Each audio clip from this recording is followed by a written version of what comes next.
सबसे पहले ये समझते हैं कि विवाह क्या है। क्यों क्यों दो लोगों को जुड़ने की क्या जरूरत है। जब आप 8 वर्ष के थे, 8 जब आप 8 वर्ष के थे तब आप में ऐसी कोई जरूरत नहीं थी, है ना। आप अकेले ही खुश थे। जो कोई भी होता था आप उनके साथ खेलते थे। आप ठीक थे। फिर आप 14-15 के हुए। धीरे आपके हार्मोन आपकी बुद्धि को हाईजैक करने लगे। बुद्धि हाईजैक होने के बाद आपने जिसे भी देखा, महिलाओं को सब कुछ एक तरीके से दिखने लगा, पुरुषों को सब कुछ दूसरे तरीके से दिखने लगा। अचानक पूरी दुनिया बदल गई। हाँ, वही दुनिया। पर अगर आप किसी व्यक्ति को देखते हैं तो आप उन्हें वैसे नहीं देख पाते जैसे वे हैं। उसके साथ हर तरह के मतलब जुड़ गए जो कुछ साल पहले मौजूद नहीं थे। ये रसायनों या केमिस्ट्री की शक्ति है।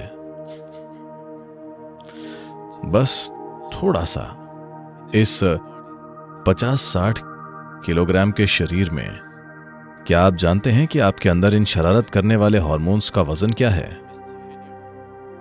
हर दिन कुछ मिलीग्राम। क्या आप समझे?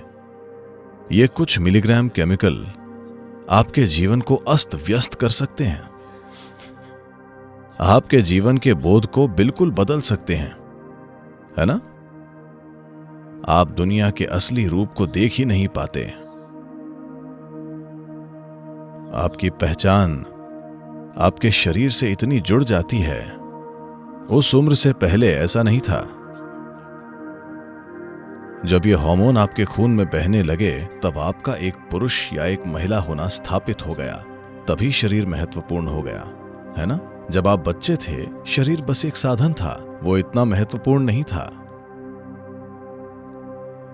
तो ऐसा होने के बाद आप अलग अलग तरीकों से सोचने लगे और आप सोचते हैं कि आप कई चीजें कर रहे हैं। पर मैं आपको बताना चाहता हूं कि प्रकृति बस यही चाहती है कि आप किसी तरह से बच्चे पैदा करें। चाहे आप एक गाना गाएं या आप नाचें या कुछ भी करें, प्रकृति मां इंतजार कर रही है कि आप बच्चे कब पैदा करेंगे। हम अपने ही रंग जोड़कर इसे कई पारंपरिक रूप देना चाहते हैं, पर मूल रूप से ये बच्चे पैदा करने का तरीका है। That sounds very gross. ये बहुत स्थूल और असभ्य लगता है, पर प्रकृति कोई सभ्यता नहीं जानती, सिर्फ समाज ही सभ्यता को जानते हैं, है ना। तो लोगों में ऐसी जरूरत है। आप सबसे पहले ये देखिए कि क्या आपके लिए ये बहुत जरूरी है या उतनी जरूरी नहीं है। मैं कहूंगा कम से कम 25 से 30% लोगों को उस दिशा में जाने की जरूरत नहीं है, क्योंकि ये बस थोड़े समय की रुचि है। 30 से 40% लोगों की रुचि थोड़ी लंबी हो सकती है। वे ऐसा करते हैं, 10 साल 12 साल तक उन्हें अच्छा लगता है, फिर उन्हें ये एक बोझ लगता है। कुछ लोगों की जरूरत इतनी ज्यादा होती है, उन्हें यह चाहिए। 25-30% लोगों को ज्यादा समय तक इसकी जरूरत होती है। उन्हें ऐसी व्यवस्था में जरूर शामिल होना चाहिए। सबसे बढ़कर आपको समझना होगा कि जैसे मन में यादें होती हैं वैसे ही शरीर में भी होती हैं। इसे ऋणानुबंध कहते हैं। आपने ऐसा शब्द सुना है भारतीय लोग? ऋणानुबंध, इसका मतलब है शरीर की यादें। शरीर की अपनी यादें होती हैं। अगर वो कुछ अनुभवों से गुजरता है तो वो याद रखता है, और शरीर भविष्य में उन यादों के आधार पर प्रतिक्रियाएं देता है। शारीरिक अंतर्गता से हमेशा ज्यादा यादें पैदा होती हैं, और अगर आप में कई यादें छप जाएं, तो शरीर में एक भ्रम पैदा होता है। आप जीवन में सब कुछ करने के बाद भी आनंदित होने का मतलब नहीं समझ पाएंगे। आप सहज नहीं होंगे, सिस्टम में सहजता नहीं होगी, क्योंकि वहां मेमोरी की एक जटिल छाप है। And it can confuse the body in such a way that it will cause much trouble to one's life. और इससे शरीर इतना भ्रमित हो जाएगा कि जीवन में बहुत परेशानी होगी। ये सब समझकर हमने कुछ चीजें स्थापित की, पर आज समाज में कुछ और ही हो रहा है। तो भारत में जब शादी होती थी तब वे मंगलसूत्र बांधते थे। मंगलसूत्र यानी एक पवित्र धागा। अगर ये ठीक से किया जाए तो इस धागे को एक खास तरीके से बनाया जाता है। शायद आपको याद होगा कि हर साल नया मंगलसूत्र पहनना होता है। आपको पता है? अब नहीं पहना जाता, क्योंकि अब सोने की चेन पहनी जाती है। पारंपरिक रूप से ये या तो एक तरीके से बना कच्चे सूत का धागा या कच्चे रेशम का धागा होता था, क्योंकि ये एक विज्ञान है, किसी की ऊर्जाओं को बदलने या इस्तेमाल करने का एक तरीका है। इस तांत्रिक तरीके में नाड़ियां शामिल हैं। आप नाड़ी का मतलब जानते हैं? हमने इसकी बात की है 72,000 नाड़ियां।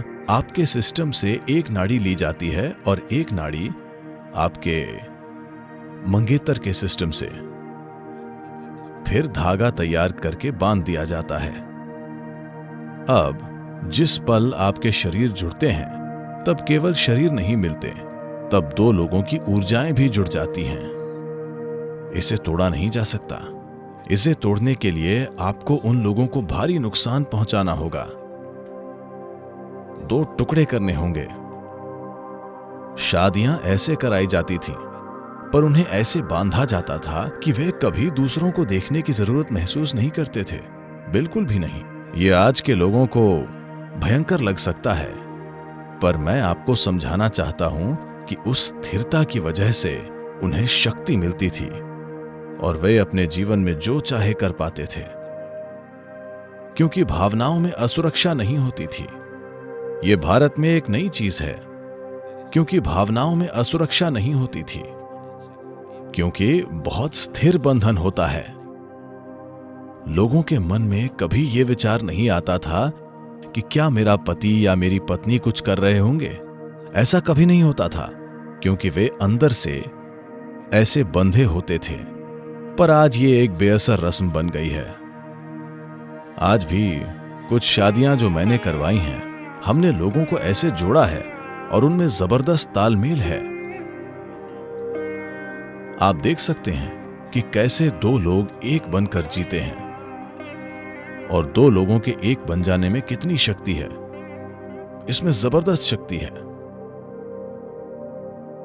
तो हमने सोचा कि 2 पैर उतने स्थिर नहीं होते, 4 पैर हमेशा ज्यादा स्थिर होते हैं। तो हमने 2-2 पैर आपस में बांध दिए। 2 पैर ज्यादा। हमने साइकिल छोड़कर कार क्यों अपनाई? स्थिरता के लिए। हालांकि वो ज्यादा जगह लेती है, ज्यादा महंगी और प्रदूषणकारी है, पर हमने साइकिल की जगह कार चुनी, क्योंकि कार ज्यादा स्थिर है, उसे हमेशा संतुलित नहीं करना पड़ता। शादी भी ऐसी ही है, वरना आपको हमेशा संतुलन बनाना और कुछ न कुछ खोजते रहना पड़ेगा। आप हमेशा आसपास के लोगों के साथ अपने भावनात्मक रिश्तों की असुरक्षा महसूस करेंगे। तब आप इस पर ध्यान नहीं दे पाएंगे कि आप जीवन में क्या कर सकते हैं।